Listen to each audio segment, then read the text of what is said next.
12वां अध्याय। यीशु फसह से 6 दिन पहले बेथनिया में आया, जहां लाजर था, जिसे यीशु ने मरे हुओं में से जिलाया था।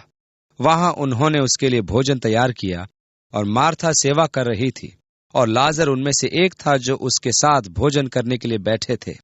तब मरियम ने जटामासी का आधा सेर बहुमूल्य इत्र लेकर यीशु के पांव पर डाला और अपने बालों से उसके पांव पोंछे, और इत्र की सुगंध से घर सुगंधित हो गया। प्रार्थना करना मरियम का स्वभाव था। वैसे ही घर के कामकाज में व्यस्त रहना मार्था की आदत थी। इसी प्रकार प्रत्येक मनुष्य की जीवन की अलग अलग प्राथमिकताएं होती है, जिन्हें परमेश्वर ने प्रत्येक मनुष्य के जीवन में डाला है। मार्था घर के कार्यों में व्यस्त है और मरियम दुआ प्रार्थना में लगी रहती है। आगे लिखा है, परंतु उसके चेलों में से यहूदा इस्करियोती नाम एक चेला, जो उसे पकड़वाने पर था, कहने लगा, ये इत्र 300 दिनार में बेचकर कंगालों को क्यों न दिया गया। वास्तव में वह इत्र बहुत मूल्यवान था। उस समय एक दिन में जितना वेतन एक मजदूर को मिलता था, इस इत्र का मूल्य लगभग 1 वर्ष की मजदूरी के बराबर था। आगे लिखा है, उसने ये बात इसलिए नहीं कही कि उसे कंगालों की चिंता थी, परंतु इसलिए कि वह चोर था और उसके पास उनकी थैली रहती थी और उसमें जो कुछ डाला जाता था वह निकाल लेता था। अब यह एक अत्यंत दुख की बात है कि विश्वासघात की इस पूरी घटना में उन लोगों ने यीशु को एक ऐसा व्यक्ति दिखाने की कोशिश की जो बड़े ऐश और आराम का जीवन जीता था और उसे गरीबों की कोई चिंता नहीं थी, और यहूदा को घटना का नायक बना दिया जिसे गरीबों की सबसे ज्यादा चिंता थी। और वे असली बात नहीं कहते, और उसके बारे में आपको स्वयं ही सोचना होगा, क्योंकि वह घटना आपके सामने है। यहूदा को वास्तव में गरीबों की चिंता नहीं थी, जैसा कि उसको गरीबों का शुभ चिंतक बनाकर दिखाया गया है। वह तो चोर था। दान की थैली उसके पास रहती थी और जो कुछ उसमें डाला जाता था वह उसमें से निकाल लेता था। यही कारण था कि वह चाहता था कि वह इत्र बेचा जाए और पैसे थैलों में डाले जाए। जैसा वे उसे दिखाना चाहते थे, वास्तव में वह वैसा व्यक्ति नहीं था।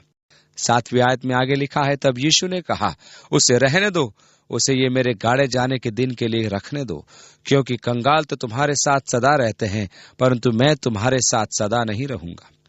इसलिए यीशु ने यहूदा से कहा कि मरियम जो कर रही है उसे करने दो।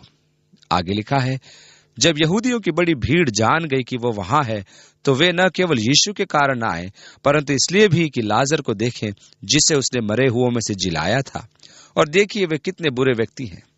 आगे लिखा है, लाजर को भी मार डालने का षड्यंत्र रचा, क्योंकि उसके कारण बहुत से यहूदी चले गए और यीशु पर विश्वास किया। इस प्रकार वे लाजर को मारकर साक्ष्य मिटाना चाहते थे। दूसरे दिन बहुत से लोगों ने जो पर्व में आए थे यह सुना कि यीशु यरूशलेम में आ रहा है, इसलिए उन्होंने खजूर की डालियां ली और उससे भेंट करने को निकले और पुकारने लगे, होशाना, धन्य इस्राएल का राजा जो प्रभु के नाम से आता है। और इस प्रकार ये जानते हुए कि यीशु बेथनिया से आ रहा होगा और उसे जैतून के पहाड़ से नीचे उतरना पड़ेगा, वे उस मार्ग पर पहुंच गए जो बेथनिया से आता है। जैतून के पहाड़ से नीचे उतरकर घाटी में से होता हुआ यरूशलेम को जाता है। और जबकि यीशु आ रहे थे तो लोगों ने खजूर की डालियां हिला हिला कर उनका स्वागत किया, और इस प्रकार हमें खजूर का इतवार मिला, अर्थात उसके क्रूस पर चढ़ाए जाने से पहले का रविवार। और वे भजन संहिता 118 गा रहे थे, होशाना, इब्रानी भाषा में जिसका अर्थ होता है, अब हमारी रक्षा कर, मुबारक है वह इस्राएल का राजा जो परमेश्वर के नाम से आता है। आगे लिखा है, जब यीशु को गधे का एक बच्चा मिला तो वह उस पर बैठ गया, जैसे लिखा है, हे सियोन की बेटी मत डर, देख तेरा राजा गधे के बच्चे पर चढ़ा हुआ चला आता है। उसके चेले ये बातें पहले न समझते थे, परंतु जब यीशु की महिमा प्रकट हुई तो उनको स्मरण आया कि ये बातें उसके विषय में लिखी हुई थी, और लोगों ने उससे इसी प्रकार का व्यवहार किया था।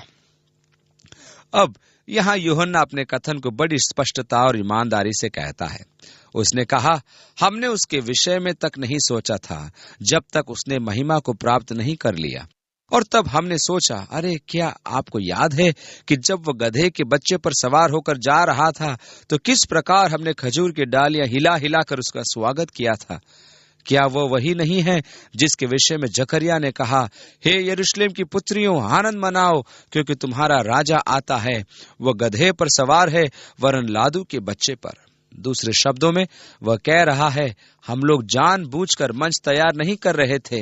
हमने नहीं कहा अब जो बाइबल कहती है वह अगली बार होगा, आइए हम इसका प्रचार करें, इसके इस प्रकार करें। मंच तैयार करने का यह कोई जानबूझकर तैयार किया हुआ षड्यंत्र नहीं था, वह एक तात्कालिक कार्य था। और उन्होंने बाद में महसूस किया, अरे हम तो भविष्यवाणी को पूरी कर रहे थे। और यह एहसास उनको यीशु की महिमा प्राप्त होने के बाद ही हुआ। इसलिए जहां तक चेलों का प्रश्न है कि इस सारे घटनाक्रम से उनका कुछ भी लेना देना नहीं था। 17वीं आयत, तब भीड़ के उन लोगों ने गवाही दी जो उस समय उसके साथ थे, जब उसने लाजर को कब्र में से बुलाकर मरे हुओं में से जिलाया था, और वे इस बारे में सबों को बता रहे थे। 18वीं आयत, इसी कारण लोग उसे भेंट करने को आए, क्योंकि उन्होंने सुना था कि उसने ये आश्चर्य कर्म दिखाया है। मेरे कहने का अर्थ है कि लाजर को मृतकों में से जिलाने का समाचार वास्तव में लोगों द्वारा फैलाया गया था, इसलिए लोग उत्साहित थे। 19वीं आयत में लिखा है, तब फरीसियों ने आपस में कहा, सोचो तो सही कि तुमसे कुछ नहीं बन पड़ता। देखो संसार उसके पीछे हो चला है।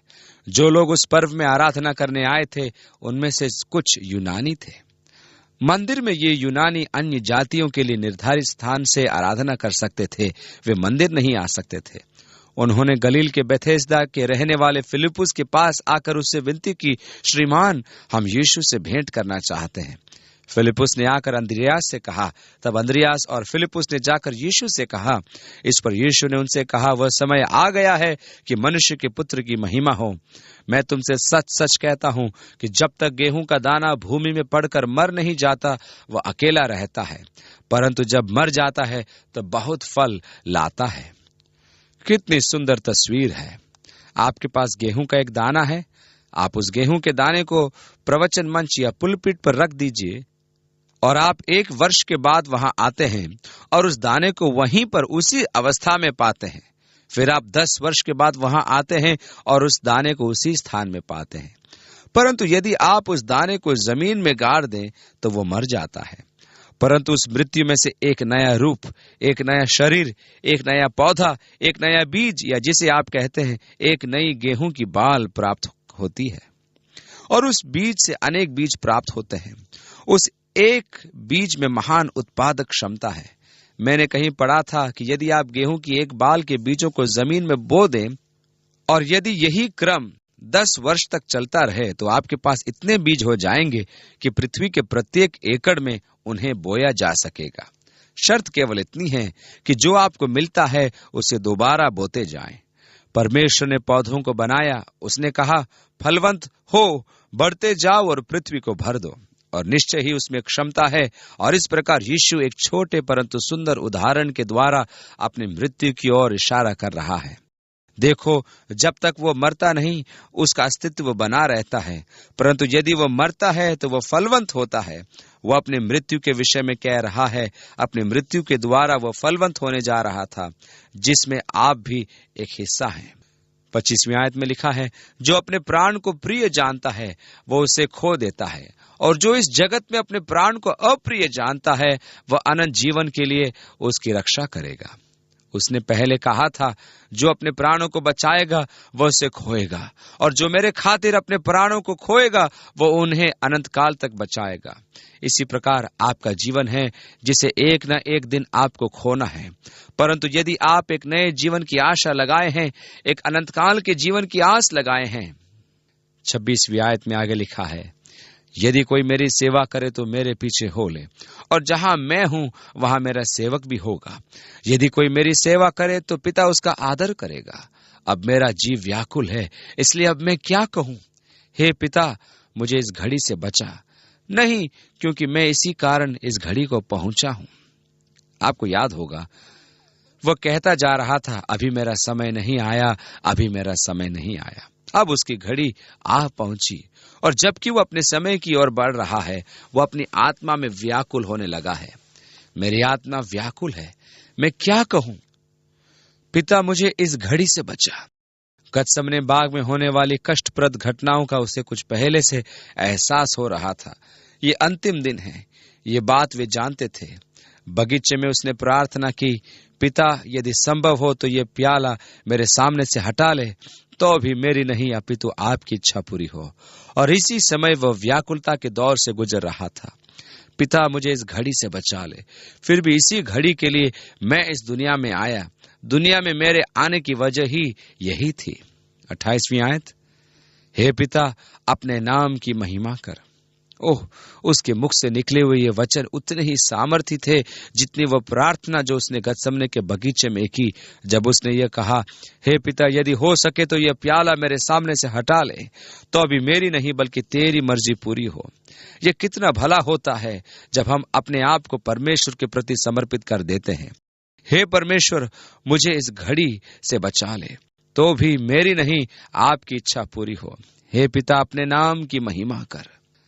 28 में आगे लिखा है, तब यह आकाशवाणी हुई, मैंने उसकी महिमा की है और फिर भी करूंगा। तब जो लोग खड़े हुए सुन रहे थे उन्होंने कहा कि बादल गरजा। दूसरों ने कहा कोई स्वर्गदूत उससे बोला। इस पर यीशु ने कहा, ये शब्द मेरे लिए नहीं परंतु तुम्हारे लिए आया है। वास्तव में यीशु कहना चाह रहा था कि मुझे अपनी पहचान के लिए इतने भव्य प्रदर्शन की आवश्यकता नहीं, इसलिए यह मेरे लिए नहीं थी, वह तुम्हारे लिए थी। 31वीं आयत, अब इस संसार का न्याय होता है, अब इस संसार का सरदार निकाल दिया जाएगा। अब उसके चेले कह रहे होंगे, अपने को बचा लो, और वह कहता है, नहीं, इस संसार का न्याय होता है, अब इस संसार का सरदार निकाल दिया जाएगा। लोग उसे धिक्कारेंगे और उसे नकारेंगे। और यदि मैं पृथ्वी पर से ऊंचे पर चढ़ाया जाऊंगा, जो दाना पृथ्वी में गड़कर मरेगा तो वह बहुत अधिक फल लाएगा। यदि मैं पृथ्वी पर से ऊंचे पर चढ़ाया जाऊं तो सबको अपने पास खींचूंगा। 33वीं आयत, ऐसा कहकर उसने ये प्रकट किया कि वह कैसे मृत्यु से मरेगा। जब उसने कहा यदि पृथ्वी पर से ऊंचे पर चढ़ाया जाऊंगा, तो उसके कहने का मतलब था मुझे क्रूस पर चढ़ाया जाएगा, मेरी मृत्यु क्रूस पर होगी। और ऊंचे पर चढ़ाए जाने का मतलब क्रूस की मृत्यु था। दुर्भाग्यवश अनेक सेवकाई करने वाले और मसीही लोग यदि मैं ऊंचे पर चढ़ाया जाऊंगा का अर्थ उसकी महिमा किए जाने से लेते हैं। यदि हम लोगों के सामने यीशु की महिमा होने दें, उसको ऊंचा उठाएं, तो वह सबों को अपने पास खींच लेगा। इसलिए हमको ये करना चाहिए कि हम लोगों के सामने उसे ऊंचा उठाएं ताकि लोग उसके पास खींचे चले आएं। परंतु यीशु के कहने का मतलब ये नहीं था। और एक और अर्थ जो लोगों ने उसकी बात का निकाला वह तो और भी गंदा था, जैसे कोई गाली दे रहा हो, और वह है, आओ हम उसे और ऊंचा उठाएं, आओ उसे और ऊंचा उठाएं ताकि सारी दुनिया उसे देख सके। आप जानते हैं कि यीशु तो केवल क्रूस पर अपनी मृत्यु के विषय में कह रहे थे। गेहूं के दाने का भूमि में गाड़ा जाना ताकि वह फल लाए, न कि उसे ऊंचा उठाया जाना। यीशु के द्वारा कही हुई बात का इन बातों से कुछ भी लेना देना नहीं था, और दुर्भाग्यवश न ये उनकी समझ का फेर था, क्योंकि उन्होंने अगला पद नहीं पढ़ा था। उन्होंने तो केवल यीशु की इतनी ही बात सुनी, यदि मैं ऊंचे पर चढ़ाया जाऊं तो मैं लोगों को अपने पास खींच लूंगा। ओह, तो आओ हम यीशु को ऊंचा उठाएं। नहीं, वो तो क्रूस पर अपनी मृत्यु के बारे में कह रहा था। यदि मैं कहूं चलो हम यीशु को ऊपर उठाएं, तो मैं कह रहा हूं कि आओ हम यीशु को क्रूस पर चढ़ाएं, ऐसा ही कुछ। 33वीं आयत, ऐसा कहकर उसने ये प्रकट कर दिया कि वह कैसे मृत्यु से मरेगा। इस पर लोगों ने उससे कहा, हमने व्यवस्था की यह बात सुनी है कि मसीह सर्वदा रहेगा, फिर तू क्यों कहता है कि मनुष्य के पुत्र को ऊंचे पर चढ़ाया जाना अवश्य है? यह मनुष्य का पुत्र कौन है? तू कहता है मुझे अवश्य है कि मैं ऊंचे पर चढ़ाया जाऊं। जरा एक मिनट रुकिए। पवित्र शास्त्र कहता है कि मसीह सर्वदा रहेगा। वचन में लिखा है, हमारे लिए एक बालक दिया गया है, हमारे लिए एक पुत्र उत्पन्न हुआ है, प्रभुता उसके कांधों पर होगी, और उसका नाम अद्भुत, युक्ति करने वाला, पराक्रमी परमेश्वर, अनंत काल का पिता, शांति का राजकुमार रखा जाएगा। और उसके राज्य का अंत न होगा, और उसके राज्य में शांति सदा बनी रहेगी, और मसीह सदा काल लो रहेगा। वह अपना राज्य दाऊद के सिंहासन पर बड़ी धार्मिकता और न्याय के साथ स्थापित करेगा, और अब से लेकर अनंत काल में उसके राज्य का अंत न होगा। सेनाओं का परमेश्वर उसकी अगुवाई करेगा। तो तू कैसे कहता है कि तुझे ऊंचे पर चढ़ना अवश्य है, जबकि मसीह तो सदाकाल तक रहने वाला है।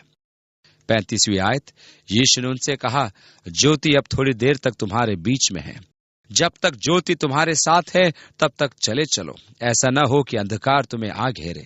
जो अंधकार में चलता है वह नहीं जानता कि किधर जाता है। जब तक ज्योति तुम्हारे साथ है, ज्योति पर विश्वास करो, ताकि तुम ज्योति के संतान बनो। ये बातें कहकर यीशु चला गया और उनसे छिपा रहा। अब फरीसी उसे निश्चय ही पकड़ने की ताक में थे, परंतु अभी तक सब बातें उसके अधिकार में थी। उसका क्रूसीकरण फसह के पर्व में ही होना था, ताकि वह अपने बलिदान के द्वारा फसह के पर्व के चिन्हों को पूरा कर सके। मेमने का लहू जो मिस्र देश द्वारों के अलंगों पर लगाया गया था और जिसके द्वारा वे लोग बचाए गए थे जो मृत्यु के द्वार तक पहुंच चुके थे, इसलिए आवश्यक था कि क्रूसीकरण फसह के पर्व के मध्य में ही हो, और इस प्रकार उसने अपने को उनसे छिपाए रखा। 37वीं आयत, उसने उनके सामने इतने चिन्ह दिखाए तो भी उन्होंने उस पर विश्वास न किया। अब लोगों के बीच एक गलत धारणा है कि यदि कोई मनुष्य कोई आश्चर्य कर्म देख ले तो निश्चय ही वे विश्वास करेंगे। ऐसी बात नहीं है। उन्होंने तो बहुत से आश्चर्य कर्म देखे तो भी विश्वास नहीं किया। वास्तव में उनकी दशा तो पहले से भी अधिक बुरी हो गई। पद 38 हमें बताता है कि वे विश्वास न कर सके, ताकि यशायाह भविष्यद्वक्ता का वचन पूरा हो जो उसने कहा, हे प्रभु, हमारे समाचार का किसने विश्वास किया है और प्रभु का भुजबल किस पर प्रकट हुआ। और पद 39 में लिखा है, इस कारण वे विश्वास न कर सके, क्योंकि यशायाह ने यह भी कहा है, उसने उनकी आंखें अंधी और उनका मन कठोर कर दिया है, कहीं ऐसा न हो कि वे आंखों से देखें और मन से समझें और फिरें और मैं उन्हें चंगा करूं। इसलिए यशायाह ने भविष्यवाणी की थी कि लोग उससे नफरत करेंगे और उसका इनकार करेंगे। एक ऐसा मनुष्य जो दुख और शोक में डूबा हो, इसलिए वे उस पर विश्वास न कर सके। वे उस पर विश्वास क्यों न कर सके? ये एक रोचक कथन है। इसलिए वे विश्वास न कर सके। यद्यपि उन्होंने कई आश्चर्य कर्मों को देखा था, फिर भी वे विश्वास नहीं कर सके। अन्य सुसमाचारों में यीशु की उन चेतावनियों का वर्णन है जिसमें उन्होंने पवित्र आत्मा के प्रति लोगों के नकारात्मक रवैये को अक्षम्य बताया है। कोई व्यक्ति यीशु का इतनी बार इनकार कर सकता है कि विश्वास में स्थिर रहना असंभव हो जाता है। मनोविज्ञान में एक नियम है, हमारा मस्तिष्क एक रोचक यंत्र है और हम उसमें कुछ आकृतियां अंकित कर सकते हैं। बार बार की क्रियाओं से ऐसी आकृतियां अंकित की जा सकती हैं और इन आकृतियों को बार बार करने के द्वारा उन्हें मिटाया नहीं जा सकता। आप किसी स्त्री को बुनाई सीखते हुए देखें और ऐसा लगता है कि सुइयां इधर उधर घूम रही हैं। ये सब देखना उबाऊ है, परंतु जब वह लगातार बुनाई कर रही है तो आप पाते हैं कि आपके मस्तिष्क में एक नमूना उभर रहा है और आप उसे मस्तिष्क में गहरा करते जा रहे हैं। जब तक कि आप काफी बुनाई कर चुके होते हैं तो आप पाते हैं कि बुनाई की सुइयां मानो अपने आप एक निश्चित आकृति के अंतर्गत उड़ रही हैं। और बुनाई करने वाली स्त्री चाहे बातचीत करे, टेलीविजन देखे या और कुछ काम करे, उसकी सुइयां अपने आप चलती रहती हैं, क्योंकि उसके मस्तिष्क में वो नमूना इतना गहरा बैठ चुका है कि उसे बार बार उसके विषय में विचार करने की आवश्यकता नहीं पड़ती। उसका दिमाग अपने आप अपने अंदर नमूने के अनुसार अंगुलियों को चलाता रहता है और इच्छित नमूना तैयार हो जाता है। इसी प्रकार जब हम किसी क्रिया को बार बार दोहराते हैं तो हमारे मस्तिष्क में वो अंकित हो जाती है और हम आसानी से उसे करते जाते हैं। बूढ़े लोगों के साथ यही समस्या होती है। आप जानते हैं कि आप बूढ़े हो गए हैं तो मस्तिष्क में नए गाले या गड्ढे बनना कठिन होते हैं। परंतु बच्चों को देखिए, मेरा नाती बहुत कमाल का है। वो किसी भी खेल को तुरंत समझ जाता है, जबकि मैं पीछे रह जाता हूँ। वह तुरंत प्रतिक्रिया करता है और सही सही हल निकालता है। अब इसी प्रकार से यीशु के प्रति विश्वास करने के बारे में भी ऐसा ही होता है। जब आप पहली बार यीशु मसीह की सामर्थ के विषय में जानते हैं तो आप एक अनिश्चितता की स्थिति में रहते हैं और आप सोचते हैं, क्या यह बात सही हो सकती है? क्या यह संभव है कि यीशु मसीह परमेश्वर का पुत्र हो? क्या मैं विश्वास करने के द्वारा अनंत जीवन प्राप्त कर सकता हूँ? कुछ समझ में नहीं आ रहा है और उस समय निर्णय पर पहुंचना बड़ा कठिन होता है। मेरे कहने का अर्थ है कि उस समय यीशु का इनकार करना कठिन था, परंतु अंत में आपने कहा, ठीक है, नहीं, मैं ऐसा नहीं सोचता, कम से कम आज तो नहीं। अब जब अगली बार आप ऐसी स्थिति से गुजरे तो आपके न कहने के द्वारा आपके मस्तिष्क में एक गाला या गड्ढा पड़ गया और वो स्थायी बन जाता है। और फिर अगली बार यह कहने में कि मैं ऐसा नहीं सोचता, कम से कम आज तो नहीं, और वो गड्ढा थोड़ा और गहरा हो जाता है। और जितनी बार आप न बोलते हैं और तो वो आपका गाला गड्ढा गहरा होता जाता है और एक समय आप अपने कथन के प्रति पूरी तरह आश्वस्त होते हैं, परंतु उस गाले को मिटाना कठिन प्रतीत होता है। और वहां फरीसियों के सामने भी यही स्थिति थी। उनके सामने एक मनुष्य था जिसे मृतकों में से जिलाया गया था, एक ऐसा जीता जागता प्रमाण जिसे वे झुटला नहीं सकते थे, परंतु फिर भी वे उस पर विश्वास नहीं कर सकते क्योंकि वे कई बार इनकार कर चुके थे। तो अब कैसे विश्वास कर लेते? यह अत्यंत महत्वपूर्ण है कि यीशु मसीह को अपनाने से संबंधित 10 में से 9 निर्णय किशोर अवस्था में ही लिए जाते हैं, इससे पहले कि आपके दिमाग में नकारात्मक गाले बहुत गहरे हो जाएं। 10 में से 9 निर्णय किशोरावस्था में लिए जाते हैं, क्योंकि जैसे जैसे आपकी आयु बढ़ती जाती है आपके पुराने गाले गहरे होते जाते हैं और तब उद्धार आदि जैसे विषयों पर सोचना या विश्वास करना अत्यंत कठिन हो जाता है। परंतु परमेश्वर अनुग्रहकारी परमेश्वर है और इसलिए कभी कभी हम 80 या 90 वर्ष के वृद्धों को भी यीशु के पास आते हुए देखते हैं। वह एक आश्चर्य कर्म है। आंकड़ों के हिसाब से तो यह असंभव है, परंतु हमारा परमेश्वर आंकड़ों और गणित का मोहताज नहीं है। आप एक असंभव से लगने वाले कार्य को एक 70 वर्षीय बूढ़े ने प्रभु यीशु मसीह को ग्रहण किया दिखा सकते हैं, परंतु ऐसा होता है। आप क्या कह सकते हैं? परमेश्वर आश्चर्य कर्म करने वाला परमेश्वर है। उद्धार एक आश्चर्य कर्म है, लेकिन वहां लिखा है परंतु वे विश्वास न कर सके। अब आपको याद होगा जब फिरौन ने अपने मन को कठोर कर लिया था तो परमेश्वर ने सब चीजों को अपने हाथ में लेते हुए फिरौन के मन को कठोर कर दिया। परमेश्वर आपको आपकी दशा में स्थिर करेगा और इसलिए परमेश्वर ने उनको उनके स्थान पर स्थिर किया। वे आंखें होते हुए भी देखना नहीं चाहते थे, तो परमेश्वर ने उनकी आंखों को अंधा कर दिया। वे विश्वास नहीं करना चाहते थे, ठीक है, परमेश्वर ने उनको उनके निर्णयों पर स्थिर रहने दिया।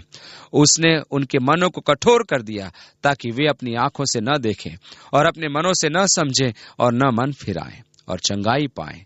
इसलिए जब यशायाह ने उसकी महिमा को देखा और उसके विषय में बातें की तो अभी अधिकारियों में से बहुतों ने उस पर विश्वास किया, परंतु फरीसियों के कारण प्रगट नहीं मानते थे। कहीं ऐसा न हो कि वह आराधनालय में से निकाले जाएं।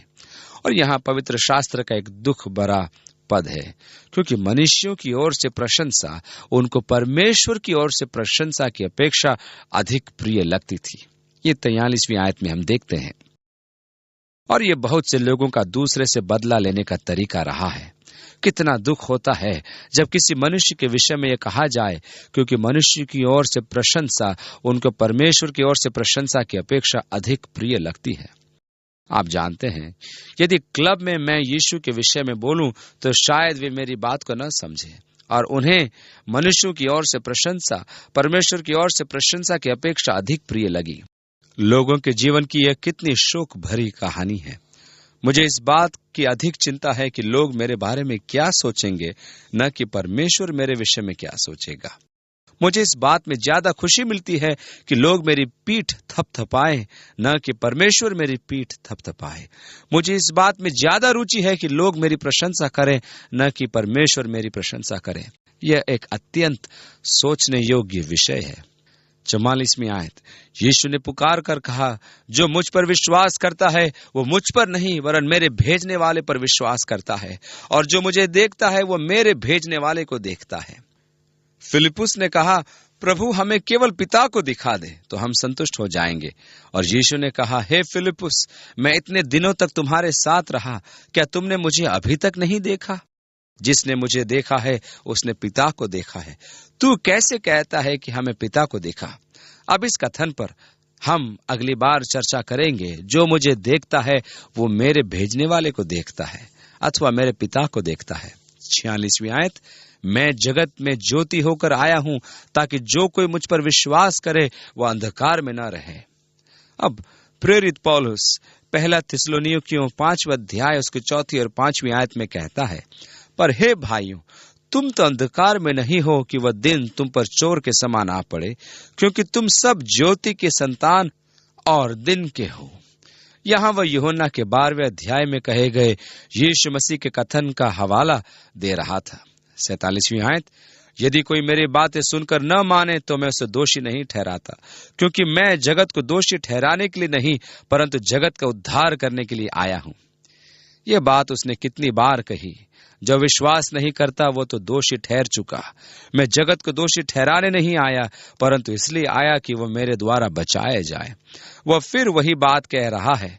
वो उसकी सेवकाई की शुरुआत थी, जिसे हम यूहन्ना के 3 अध्याय में पाते हैं, जबकि वह निकोदेमुस से बात कर रहा था। परमेश्वर ने जगत से ऐसा प्रेम किया कि उसने अपना इकलौता पुत्र दे दिया, कि जो कोई उस पर ईमान लाए वह नाश न हो, अपितु अनंत काल का जीवन पाए। कि परमेश्वर ने अपने पुत्र को संसार में इसलिए नहीं भेजा कि वो उन पर दोष लगाए, बल्कि इसलिए कि जगत उसके द्वारा बचाया जाए, और जो उस पर विश्वास करे वो नाश न हो।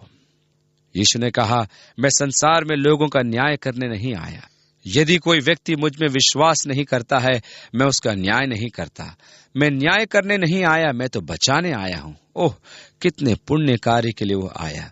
न तो वह दोष लगाने आया, न न्याय करने आया। वह तो आया कि मनुष्य उसके द्वारा उद्धार पाए। अब वो दोबारा आ रहा है, और जब वो आएगा तो वह न्यायी होगा, परंतु उसके प्रथम आगमन का उद्देश्य उद्धार था। 48वीं आयत, जो मुझे तुच्छ जानता है और मेरी बातें ग्रहण नहीं करता है, उसको दोषी ठहराने वाला तो एक है, अर्थात जो वचन मैंने कहा है वही पिछले दिन में उसे दोषी ठहराएगा। जब तुम्हारा न्याय होगा तो वो परमेश्वर के वचन के अनुसार होगा। तुम्हारा अविश्वास ही तुम्हारे न्याय का कारण होगा। स्वयं परमेश्वर ने गवाही दी और फिर भी तुमने उस पर विश्वास नहीं किया, इसलिए परमेश्वर का वचन तुम्हारा न्याय करेगा। यीशु ने कहा, मैं तुम्हारा न्याय करने नहीं जा रहा हूं। जो वचन मेरे द्वारा बोले गए हैं वे ही तुम्हारा न्याय करेंगे, क्योंकि मैंने अपनी ओर से बातें नहीं की, परंतु पिता जिसने मुझे भेजा है उसी ने मुझे आज्ञा दी कि क्या क्या कहूं और क्या क्या बोलूं। और मैं जानता हूं कि उसकी आज्ञा अनंत जीवन है। इसलिए मैं जो कुछ बोलता हूं वह जैसे पिता ने मुझसे कहा वैसे ही बोलता हूं। आगे लिखा, अतः मेरे वचन जो मैंने बोले हैं वे परमेश्वर की ओर से हैं, और उन्हीं के द्वारा तुम्हारा न्याय होगा। मैं जानता हूं कि वे सत्य है। मैं जानता हूं कि परमेश्वर ने मुझे अनंत काल का जीवन दिया है, और वही है जो तुम्हारा न्याय चुकाएंगे। तुम्हारा न्याय परमेश्वर के वचनों के द्वारा होगा। आगे हम 13वें और 14वें अध्याय में जाएंगे, और मेरे विचार में 14वां अध्याय पवित्र शास्त्र के सबसे महत्वपूर्ण अध्यायों में से एक है।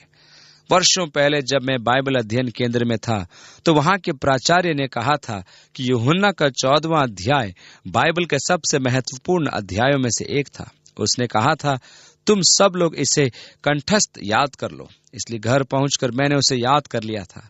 यह एक अद्भुत अध्याय है और आपको भी इसे याद कर लेना चाहिए। वो अपने आप में पूर्ण है और हम अगली बार उसका अध्ययन करेंगे। और अब परमेश्वर का अनुग्रह आपके जीवन पर हो और हर दिन वो आपको संभाले, आपको सही मार्ग पर चलाए और आपको बल, शक्ति और सामर्थ्य से परिपूर्ण करे। पवित्र आत्मा प्रत्येक कार्य में आपकी अगुवाई करे ताकि आप परमेश्वर के धर्ममय और सत्य मार्ग पर चल सके। आपके प्रत्येक कार्यों पर प्रभु का अनुग्रह हो, जबकि आप उसके विश्वास में नित्य प्रतिदिन बढ़ते जाते हैं, उसकी संगति और प्रेम में बढ़ते जाएं। यीशु के नाम में आमीन।